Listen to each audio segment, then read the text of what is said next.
Hi all, this presentation will be about some further information that you need to know about the iPad that you'll be working with throughout the 4 years that you're here in Roseville schools.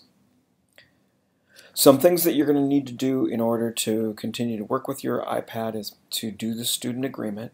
You can find that at bit.do/student agreement, and your teacher can remind you about that at the end of this presentation.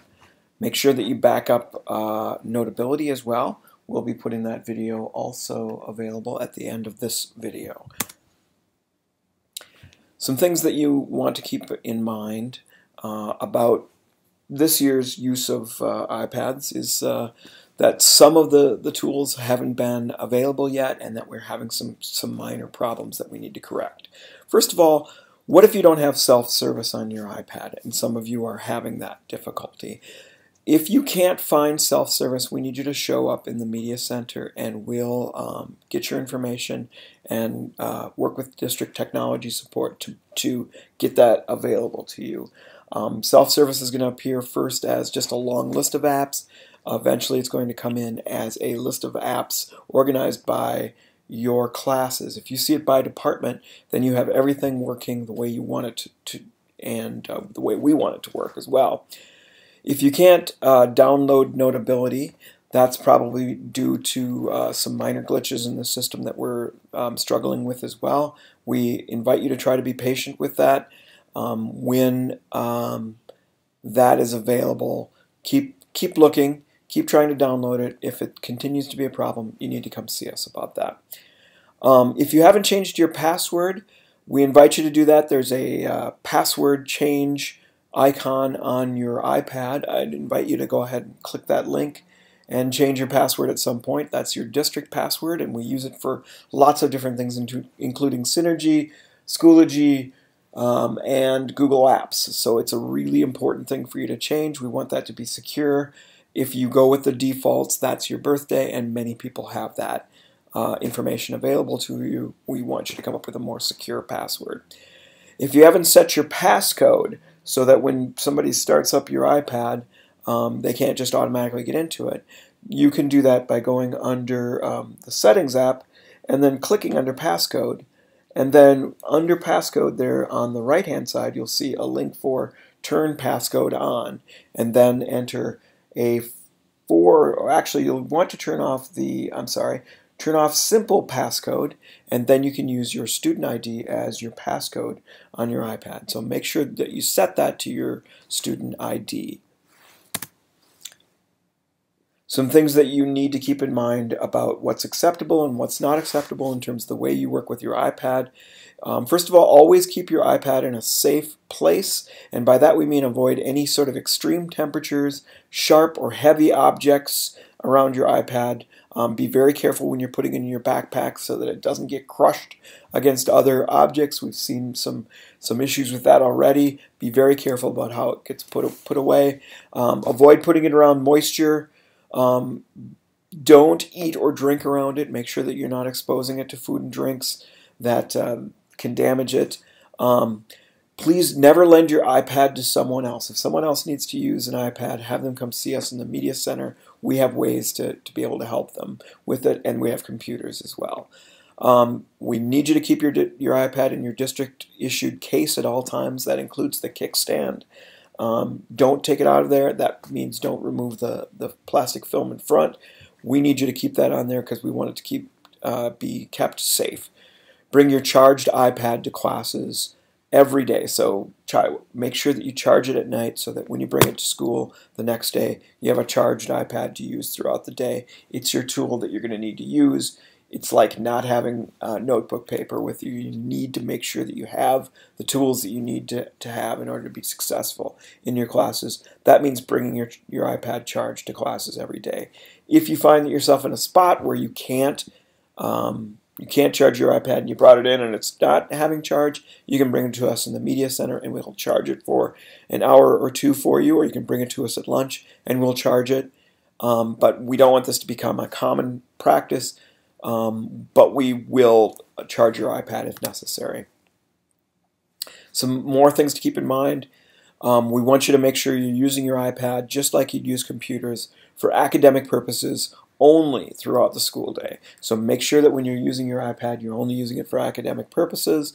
Keep what you need to do for school on your iPad. When you take pictures, make sure you've got permission. That's really important. Taking pictures and video in the public or at school is a problem unless you have permission. Keep all your digital interactions relevant and respectful. Remember that who you are online is who you are, and it's going to be who you are for the rest of your life. So try to think of when you're talking online, when you're communicating with other people, when you're posting content, that when you're posting that anybody can see it. So you want to post information that people will trust and respect about yourself. So keep your digital footprint positive at all times. If you've lost your iPad or it gets damaged, please come see us immediately in the Media Center. We can use Find My iPad to help find that iPad. We've been able to do that several times already. It's a great way to be able to get the iPad back. But keep an eye on it at all times. Some things to remember: don't put home screen links that are not related to academic work. Home screen links should only be there for academic sites. Your iPad should be fully charged and ready each school day. I can't stress that enough. Make sure that you bring an iPad ready. Make sure that you're using the tool. We spent a lot of time, a lot of effort, and a lot of money to give you an iPad so that you can be successful in school, and we hope that you use it to be successful. So those are just a few tips and tricks about use of iPads. Following this, we'll remind you about using Notability to back up your work. We hope that this has been helpful. If you have any questions about the use of your iPad, your first place to stop in and find information should be to come to the Media Center. On behalf of Ms. Dahlman and myself, we appreciate your respectful attention to this. Thanks a lot.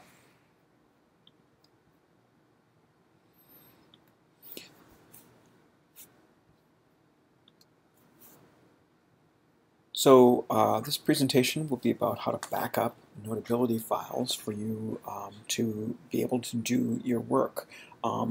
You're going to be using Notability quite a bit to take notes on your iPad. We want you to be able to make sure that what you do in Notability will be there no matter what happens to your iPad.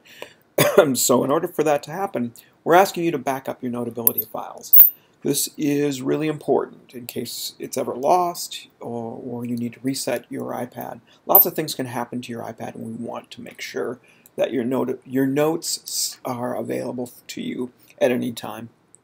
Once that's done, all of your files will automatically back up to your Google Drive account and can be accessed from anywhere. So when you need to find your notes, you can access that from Google Drive on any web browser. In order to do that, we're going to ask you to start by opening your Notability app, which looks like a pencil as an icon on your iPad.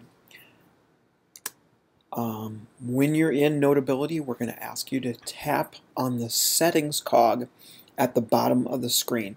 That's that gear that looks like at the bottom of the screen where it says Notability. Right next to that is what we call a cog, but this is actually a settings icon. We're going to click on that and get to the part that we need to work with. In the settings, you're going to choose the options for auto backup. So the auto backup is a choice that's at the top of the screen. You're going to choose the choice for Google Drive. You have Google Drive access as a student here in Roseville Schools. In order to make that work, you're going to click on Google Drive and it will prompt you for an email and password. What we're going to need you to do is enter your Google Apps email address. That is your first name dot last name at apps.isd623.org. But here's the secret, and it's very important that you pay attention to this. You're going to leave the password field blank and then tap Sign In. This is going to redirect you to the school's login page, just like you first got to Google Apps. So enter the email address. Don't enter anything into the password. When you're done with that, click the Sign In button, and that will get you to the login page. At that page, we're going to ask you enter your user ID, which would be 6 letters of your last name, 5 letters of your first name, the same as you log into virtually all of our services here in Roseville, and the password, which is your birthday as it's preset, and then click the Sign In button. You're gonna that will sign you into Google Apps in Notability so that Notability can do the backup that it needs to do. The last step is to click on Notability's acknowledging that you're going to work with the terms and conditions that come with it. They're asking for permission to know who you are on Google, to view your email address, and to view and manage the files and documents in your Google Drive. It's pretty straightforward. The reason that they need to do that is because they're going to be putting your Notability files into the Google Drive, so they need to know who you are, they need to know your email address, and they need to have access to your files. Amy Westland, if you're in the building, please dial 8665. Amy Westland, 8665. Next, you should receive a message that Auto Backup will now back up your notes to Google Drive. When you see that, click OK. So that will go through the process of connecting to Google Drive and backing up your files. When you're all done, it's finished that process. You can tap Close to finish, and you are done. Now, when you go into Google Drive, you'll see your Notability files, and they'll be automatically backed up there. That's a really important thing for you to do. We want you to have access to it. We don't want you to lose any of your schoolwork or your notes that you're taking in class.